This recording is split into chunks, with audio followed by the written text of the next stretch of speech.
খুলনা যশোরের নির্বাচনী জনসভায় নারী ইস্যুতে জামায়াতের কঠোর সমালোচনা তারেক রহমানের। ভোট গণনায় বিলম্ব প্রতিহতের নির্দেশ। আমাদেরকে সজাগ হতে হবে, চোখ কান খোলা রাখতে হবে, কোথায় কোথায় ষড়যন্ত্রের ওত পেতে বসে আছে।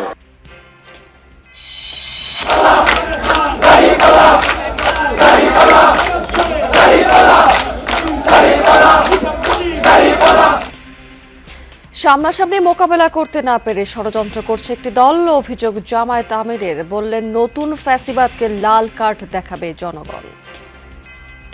খেলার নাম বাবাজি, এখন আস্তে আস্তে শিশুর মতো মুখে ফুটতে শুরু করেছে। গণভোটে হা বলো। প্লট দুর্নীতির আরও 2 মামলায় শেখ হাসিনার 10 বছরের কারাদণ্ড, বিভিন্ন মেয়াদে সাজা হয়েছে টিউলিপ ববি আজমিনার।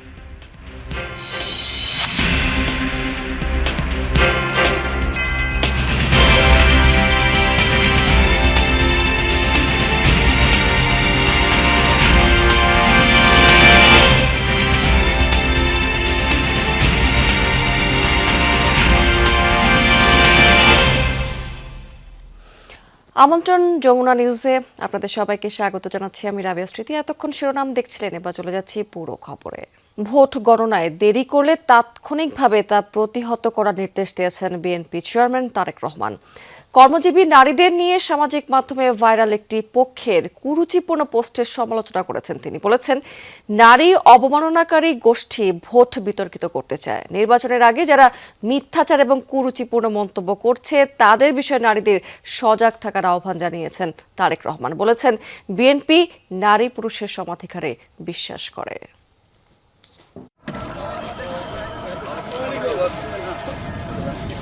প্রচলিত ধারা ভেঙে নির্বাচনী সফরের বড় অংশে বাসে যাতায়াত করলেও সময় স্বল্পতা এবার বিএনপি চেয়ারম্যান খুলনায় গেলেন হেলিকপ্টারে।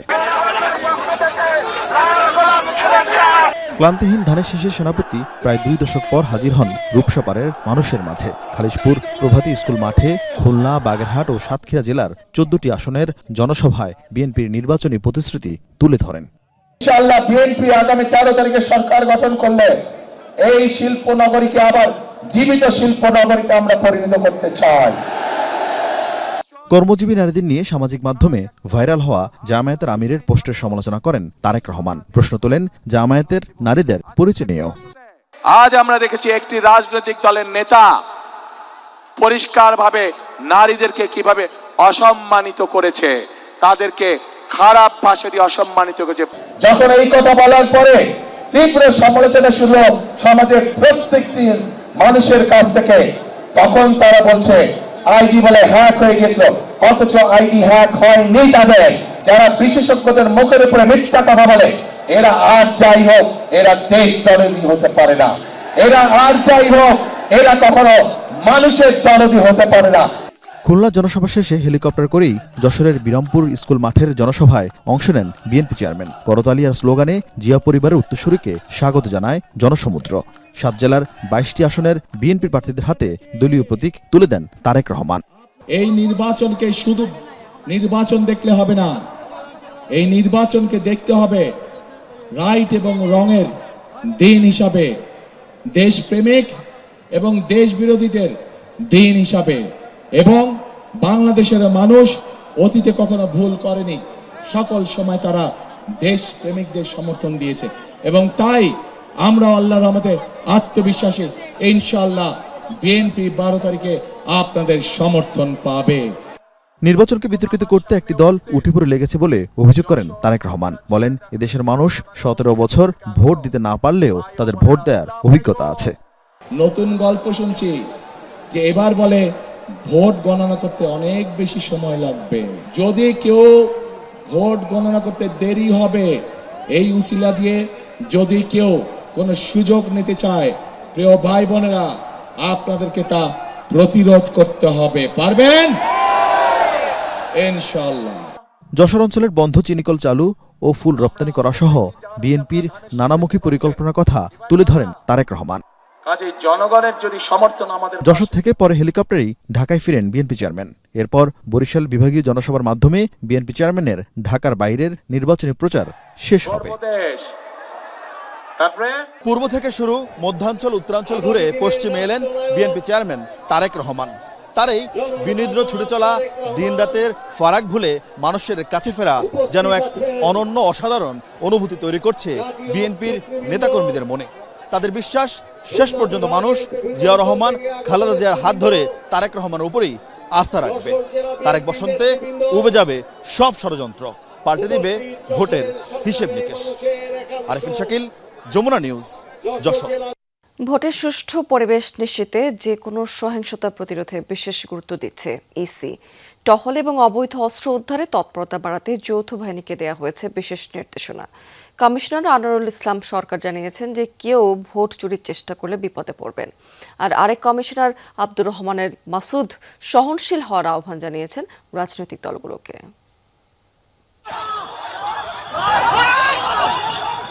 তফসিল ঘোষণার পর থেকে এ পর্যন্ত প্রায় 250 সহিংসতা ঘটেছে। এতে প্রাণহানির পাশাপাশি আহত হয়েছেন কয়েকশো মানুষ। দু একদিনের মধ্যে সহিংসতা আরও বাড়তে পারে এমন শঙ্কা রয়েছে বিভিন্ন মহলে। এ নিয়ে প্রশ্ন করা হলে ইসি আনোয়ারুল ইসলাম সরকার জানান, এ ব্যাপারে সজাগ আছে কমিশন। স্ট্রাইকিং ফোর্স নামবেন, তাদের মুভমেন্ট আরও ভিজিবল হবে এবং চেকপোস্ট বলে যে বর্ডার এরিয়া, অস্ত্র উদ্ধার, এগুলো আরও দৃশ্যমান হবে কালকে পরশু থেকেই। সুতরাং আপনারা যেরকম আশঙ্কা করতেছেন যে নির্বাচন এগোচ্ছে, সহিংসতা বাড়বে, প্রিভেন্টিভ মেজার হিসেবেও আমরা আমাদের প্রস্তুতি আরও বহুগুণে বেড়ে যাবে এই কয়েকদিনে। বিপক্ষের ভোট একটা যুদ্ধ, এখানে উত্তেজনা থাকবে, কিন্তু আমরা নির্বাচন কমিশন থেকে সবসময় আশা করব যে সংশ্লিষ্ট পক্ষগণ সংযমের পরিচয়, ধৈর্যের পরিচয়। ভোট চুরি, জাল ভোট অর্থাৎ ভোট কারচুপির সাথে কেউ জড়িত থাকলে পার পাবে না হুঁশিয়ারি দেন এই কমিশনার। কেউ কেউ বলতে চাচ্ছেন যে ছেলে মানুষও কি বলে যে জাল ভোট দেওয়ার জন্য বুরকা পরে আসবেন বা একই ব্যক্তি বারবার আসার জন্য বুরকা পরবেন। এটা এইবার কোনোভাবে এটা সুযোগ পাবে না এবং এটি যারা করার প্ল্যান প্রোগ্রাম করছেন আপনাদের মিডিয়ার মাধ্যমে জানাতে চাই, এ ধরনের অ্যাটেম্প নিলে তারা নিশ্চিত বিপদে পড়বেন এবং সর্বোচ্চ শাস্তির সম্মুখীন হবেন। জানান, সরকারি কর্মকর্তারা ও বিভিন্ন মন্ত্রণালয় এখনো গণভোটের হেনার পক্ষে প্রচারণা চালাচ্ছে এমন অভিযোগ পেয়েছে ইসি। আমাদের কাছে কেউ কেউ জানিয়েছেন, লিখিতভাবেও দিয়েছেন, আমরা আইনগত ব্যবস্থা নেব। সহিংসতা রোধে রাজনৈতিক দলগুলোকে সহনশীল হওয়ার আহ্বান জানিয়েছে ইসি। লাভলি বিথি, যমুনা নিউজ, ঢাকা। এদিকে নির্বাচন সুষ্ঠু এবং শান্তিপূর্ণ করতে সারা দেশে আইন শৃঙ্খলা বাহিনীর 9 লাখেরও বেশি সদস্য দায়িত্ব পালন করবে, জানিয়েছেন স্বরাষ্ট্র উপদেষ্টা মোহাম্মদ জাহাঙ্গীর আলম চৌধুরী। গ্রহণযোগ্য সুষ্ঠু নির্বাচনের জন্য এরই মধ্যে নেওয়া হয়েছে সব ধরনের প্রস্তুতি। ভোটারদের সচেতন করতে নিয়মিত টহলের পাশাপাশি সচেতনতামূলক প্রচার চালিয়ে যাচ্ছে যৌথ বাহিনী। ভোটারদের আস্থা ফেরাতে রাজধানীর বিভিন্ন স্থানে পুরোদমে টহল কার্যক্রম শুরু করেছে এই বাহিনী। ঝুঁকিপূর্ণ কেন্দ্র চিহ্নিত করে নেওয়া হয়েছে বাড়তি নিরাপত্তা ব্যবস্থা। এদিকে বরিশালে আইন শৃঙ্খলা বিষয়ক মতবিনিময় সভায় স্বরাষ্ট্র উপদেষ্টা জানিয়েছেন, নির্বাচনী আইন শৃঙ্খলা বাহিনীর 9 লাখেরও বেশি সদস্য মোতায়েন থাকবে। সেনা সদস্য, র্যাব, আনসার, কোস্টগার্ডের পাশাপাশি বিএনসিসির সদস্যরাও দায়িত্ব পালন করবেন এই নির্বাচনে জনগণ নতুন ফ্যাসিবাদকে লাল কার্ড দেখাবে বলে মন্তব্য করেছেন জামায়াত আমির ডক্টর শফিকুর রহমান। তিনি বলেছেন, একটি দল শুরু থেকেই গণভোট হ্যাঁয়ের বিপক্ষে ছিল, তবে মানুষের চাপে পড়ে এখন হ্যাঁয়ের পক্ষে এসেছে। ডক্টর শফিকুর অভিযোগ করেছেন, একটি দল নারীদের হেনস্থা করার পর তার প্রতিবাদ করায় তারা জামায়াতের পেছনে লেগেছে। সামনে থেকে মোকাবেলার সাহস না থাকার কারণেই পেছন থেকে ষড়যন্ত্র করছে। 12 ফেব্রুয়ারির নির্বাচন সামনে রেখে 11 দলীয় নির্বাচনী ঐক্যের নির্বাচনী প্রচারণায় সোমবার কক্সবাজার, চট্টগ্রামে প্রচারণা চালান জামাত আমির। দিনের শুরুতেই কক্সবাজারের মহেশখালীর বড়বাজার প্রাথমিক বিদ্যালয় মাঠের জনসভায় অংশ নেন জামাত আমির। বক্তব্যে তিনি বলেন, একটি দল সামনে থেকে মোকাবেলার সাহস হারিয়ে ফেলেছে, সে কারণেই পেছন থেকে ষড়যন্ত্র করছে। 18 কোটি মানুষের বিজয় হলে সকলের বিজয় হবে, আমিও তার থেকে বাদ পড়বো না ইনশাআল্লাহ। আর দলের পরিবারের গোষ্ঠীর বিজয় হলো, তারপরে জাতির উপরে তাণ্ডব চালানো হলো। ধিক্কার জানাই, ওই বিজয় আমাদের প্রয়োজন নেই। 11 দলীয় নির্বাচনী ঐক্য নির্বাচিত হলে 13 ফেব্রুয়ারি এক নতুন বাংলাদেশের যাত্রা শুরু হবে বলে মন্তব্য করেন ডাক্তার শফিকুর। জনগণের কলিজা হৃদয় জয় করে তাদের ভালোবাসা, তাদের সমর্থন, তাদের স্বচ্ছ ভোট নিয়ে ইনশাআল্লাহ 12 তারিখের পরে 13 তারিখ নতুন বাংলাদেশের উদয় হবে ইনশাআল্লাহ। প্রচারণার বাকি আর মাত্র 8 দিন। নির্বাচনী প্রচারণার শেষ মুহূর্তে এসে কথার লড়াইয়ে জমে উঠেছে নির্বাচনী মাঠ। তবে শুধু কথার লড়াই না, দিচ্ছেন প্রতিশ্রুতিও। নেতারা বলছেন বৈষম্যহীন বাংলাদেশ গড়তে দলমত নির্বিশেষে সকলে ঐক্যবদ্ধভাবে দেশকে এগিয়ে নেবেন তারা। কক্সবাজারের বাহারছড়া বীর মুক্তিযোদ্ধা মাঠে দিনের দ্বিতীয় জনসভায় জামাত আমির বলেন, গণভোটে হ্যার বিপক্ষে ছিল একটি দল, এখন অবস্থা বেগতিক দেখে অবস্থান পাল্টেছে। পুরনো ফ্যাসিবাদ কায়েমের চেষ্টা জনগণ রুখে দেবে বলেও মন্তব্য করেন তিনি। চতুর্দিক থেকে ঠেলা শুরু হয়েছে জনগণের, ঠেলার নাম বাবাজি। এখন আস্তে আস্তে শিশুর মতো মুখে ফুটতে শুরু করেছে, গণভোটে হা বলো। পরে লোহাগাড়ার পদুয়ায় আরেকটি নির্বাচনী সমাবেশে দুর্নীতিবাজদের কাছ থেকে লুটের টাকা ফিরিয়ে আনার প্রত্যয় জানান ডাক্তার শফিকুর। আমাদের দেশের 234 বিলিয়ন মার্কিন ডলার বিদেশে পাচার হয়েছে, মানে 28 লক্ষ কোটি টাকা। আমরা কথা দিচ্ছি, আল্লাহ তাআলা ইনসাফের সরকার গঠনের সুযোগ দিলে ওই সমস্ত লুটেরাদের পেটের ভিতর হাত ঢুকিয়ে সব বের করে আনা। এরপর সীতাকুণ্ডের পথসভায় অংশ নেন জামাত আমির। এ সময় তিনি বলেন, চাঁদাবাজি ও দুর্নীতির বিরুদ্ধে কথা বলাই একটি দল ষড়যন্ত্র করছে। দুর্নীতি করব না এবং দুর্নীতি করতেও দেব না। আমি ওই যে বলেছি দুর্নীতি করতে পারবেন না এবং বগলের তলে দুর্নীতিবাজকে আশ্রয় দিতে পারবেন না, ওই তো আমার বিরুদ্ধে লেগে গেছে, চান্দি গরম হয়ে গেছে। সন্ধ্যায় চট্টগ্রাম মহানগরের বন্দর স্কুল অ্যান্ড কলেজ মাঠে দিনের সবশেষ সমাবেশে অংশ নিয়ে ডাক্তার শফিকুর বলেন, কোনো অপবাদ দিয়ে জামাতকে ঠেকাতে পারবে না। বাংলাদেশে 71 সালে স্বাধীনতার ঘোষণা এখান থেকেই হয়েছিল। আপনাদেরই এক গর্বিত সন্তান সবার আগে চিৎকার দিয়ে বলেছিলেন উই রিবর্ন। তিনি হচ্ছেন এলডিপির সম্মানিত সভাপতি ডক্টর কর্নেল অলি আহমদ বীর বিক্রম। জিয়াউর রহমান সাহেবকে হাতে ধরে সামনে এগিয়ে নিয়ে গিয়েছিলেন। চট্টলাবাসী আপনাদেরকে স্যালুট। এই গর্বিত ইতিহাসের আপনারাই সূচনা করেছিলেন। কেন? তিনি আজকে আক্ষেপ করে বলেন, আমি লড়াই করেছি রণাঙ্গনে, আমি জাতীয়তাবাদী দল গঠনে আমি ছিলাম দ্বিতীয় ব্যক্তি জিয়াউর রহমান সাহেবের পরে। তিনি এখন বলেন আমি এখন বিএনপিতে নাই, আমি থাকতে পারি না, কারণ এটি জিয়াউর রহমান সাহেবের বিএনপি নয়। তিনি বলেন এটি বেগম জিয়ারও বিএনপি নয়। তিনি আরেকটি কথা বলেন, সেটা আমি বলতে চাই না। জামাত আমির বলেন, পাহাড় থেকে সমতল ও ধর্ম বর্ণ কোনো পার্থক্য থাকবে না, সবাই বাংলাদেশি, এই পরিচয়েই সমান অধিকার নিশ্চিত করা হবে। আমরা সবাই মিলে শক্তি যোগাবো ইনশাআল্লাহ। শামীম রেজা, যমুনা নিউজ, চট্টগ্রাম। তরুণদের সঙ্গে চায়ের আড্ডায় মাতলেন ব্যারিস্টার জয়মা রহমান। হাস্যোজ্জ্বল আড্ডায় উঠে এসেছে নানা সিরিয়াস বিষয়। আগামী ঢাকা কিংবা বাংলাদেশ কেমন দেখতে চায় তরুণ শিক্ষার্থীরা, তাই জানতে চান ব্যারিস্টার জয়মা। তুলে ধরেছেন বাসযোগ্য ঢাকা নিয়ে তার প্রত্যাশার কথা। বললেন, সাইবার বুলিং নারীর মত প্রকাশে বড় বাধা। আমি তো আপনাদের সাথে জিলাপি ফুচকা খেয়ে খাবো, so please help yourselves, I'll join you shortly. একবার এই টেবিল তো আবার অন্য টেবিলে রাজধানীর বিভিন্ন প্রাইভেট বিশ্ববিদ্যালয়ের শিক্ষার্থীদের সঙ্গে মন খুলে আলাপ করলেন তারেক জুবাইদা দম্পতির একমাত্র উত্তরসূরি ব্যারিস্টার জয়মা জার্নাজ রহমান। আপাতত এমনিতে আপনারা যদি বন্ধুদের সাথে আড্ডা দিতে চান, কোথায় যান? ঢাকায় তো আড্ডা দেওয়ার জায়গা। শিরোনাম চায়ের আড্ডা। বনানী ডিওএইচএস মাঠে, তাই ছিল না ধরা বাঁধা বিষয় বা ইস্যু। বৈঠকি মেজাজে জয়মা রহমান শুনলেন, জানলেন, বুঝলেন তারুণ্যের মেট্রোপলিস ভাবনা। মন খোলা আলাপচারিতায় মেলে ধরলেন নিজের চিন্তা আর অভিজ্ঞতার ডালি। ওই ধরনের চাকরি, ওই ধরনের অ্যাক্সেস শুধু কিছু জনের কাছেই রয়েছে। We have to open it up, the platform. Zaima Rahman শঙ্কিত সাইবার বুলিং নিয়ে। শুধু আইন নয়, জোর দিলেন এর প্রয়োগ, সচেতনতা ও সামষ্টিক জ্ঞানের উপর, যা নারীর মুক্ত মত প্রকাশের সুযোগ করে দিবে। অন্যদেরকে ওভাবে অ্যাটাক করতে না, ক্ষতি করতে না, বুলিং করতে না কোনো দিক থেকে। আচ্ছা ঠিক আছে, মানে we can all live coexist peacefully side by side.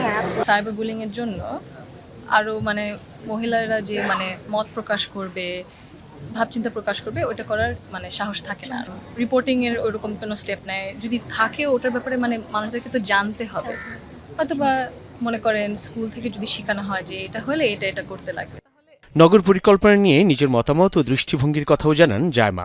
গুরুত্ব দিলেন সড়ক নিরাপত্তায়। তারুণ্যের শক্তিকে কাজে লাগানো, মেধা পাচার রোধ, চাকুরির নিরাপত্তার মতো বিভিন্ন বিষয় উঠে এলো আড্ডায়। ঢাকাতে ওরকম কমিউনাল স্পেসেস নাই, মনে করেন কমিউনাল লাইব্রেরি, মানে পার্কও, যেখানে হয়তো কমিউনিটি সেন্টারসও, মানে মানুষের যে আসবে মিশবে একটা জায়গা, ওইটা যদি আরো বানানো হয় তখন হয়তো বা নিরাপত্তার দিক দিয়ে একটা মানে একটা বেনিফিট। আর এবং সবাই হয়তো বা অত ফোনে ব্যস্ত থাকবে না, কিছু করার থাকবে ইন্টারাকশনে। ফ্লাইওভার অনেকগুলো ক্রিস ক্রসিং, কিন্তু ওরকম পার হওয়ার মতো সুযোগ সুবিধা কিন্তু অনেক জায়গায় নাই। নিরাপদ কর্মক্ষেত্র, যৌক্তিক কর্মঘণ্টা, অবসর আর মানসিক স্বাস্থ্য সুরক্ষায় গুরুত্ব দেন তারেক কন্যা barrister Zaima Rahman. There's like part-time jobs for undergrads. Also internship, mentorship programs also prevalent now. Saifuddin Robin, Jamuna news, Dhaka. প্রয়াত রাষ্ট্রপতি জিয়াউর রহমানের জন্মবার্ষিকী উপলক্ষে ফ্রি হৃদরোগ চিকিৎসা এবং ফ্রি ঔষধ বিতরণ কার্যক্রম পরিদর্শন করেছেন ডক্টর জুবাইদা রহমান। সোমবার সকালে মহাখালী করাইল আনসার ক্যাম্পে ডক্টর অ্যাসোসিয়েশন অব বাংলাদেশ ড্যাব আয়োজিত ক্যাম্প পরিদর্শনে যান তিনি। খোঁজ নিয়েছেন চিকিৎসা সেবা দিতে আসা রোগীদের। চিকিৎসা কার্যক্রম বিষয়ক নানা ধরনের পরামর্শ দিয়েছেন এ সময় জুবাইদা রহমান। তার সাথে ছিলেন বিএনপি চেয়ারম্যানের উপদেষ্টা এবং ড্যাবের সাবেক সভাপতি ডক্টর ফরহাদ হালিম ডোনার, ঢাকা 17 আসনের তারেক রহমানের নির্বাচনী প্রধান সমন্বয়ক এবং চেয়ারম্যান উপদেষ্টা আব্দুস সালাম সহ ড্যাবের বিভিন্ন পর্যায়ের চিকিৎসকেরা।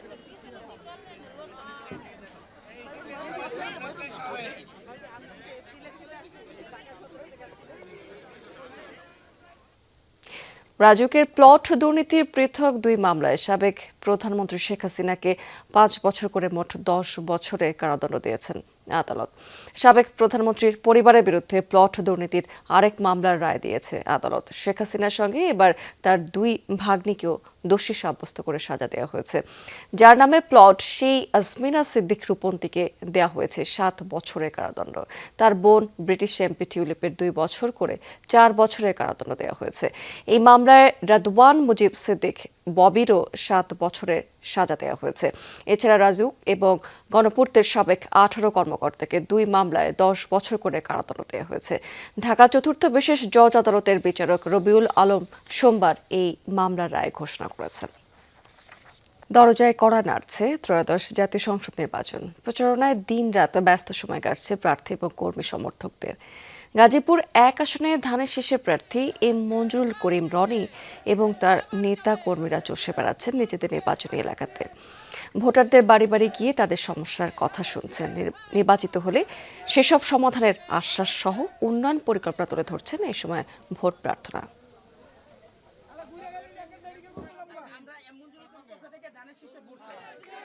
প্রত্যেকটি ডোর টু ডোর আমরা যাচ্ছি, জনগণের সাড়া পাচ্ছি, ব্যাপকভাবে সাড়া পাচ্ছি। আমরা শতভাগ আশাবাদী, আমরা ধানের শীষের পক্ষে, মানুষ ধানের শীষকে বেছে নেবে।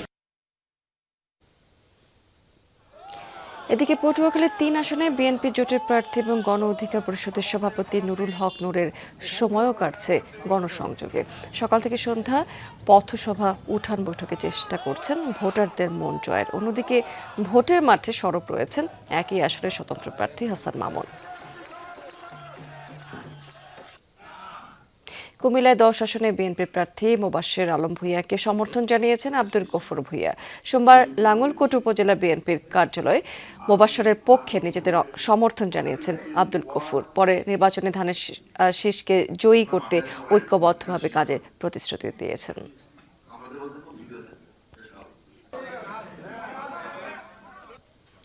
চাঁদপুর 2 আসনে ধানের শীষের প্রার্থীকে সমর্থন জানিয়ে নির্বাচন থেকে সরে দাঁড়িয়েছেন মনোনয়ন বঞ্চিত বিএনপি নেতা তানফির হুদা। সোমবার বিকেলে এক সংবাদ সম্মেলনে আনুষ্ঠানিকভাবে এই ঘোষণা দিয়েছেন তিনি। বলেছেন নির্বাচন থেকে সরে দাঁড়ানোর পাশাপাশি ঐক্যবদ্ধ হয়ে ধানের শীষের পক্ষেই কাজ করবেন তিনি।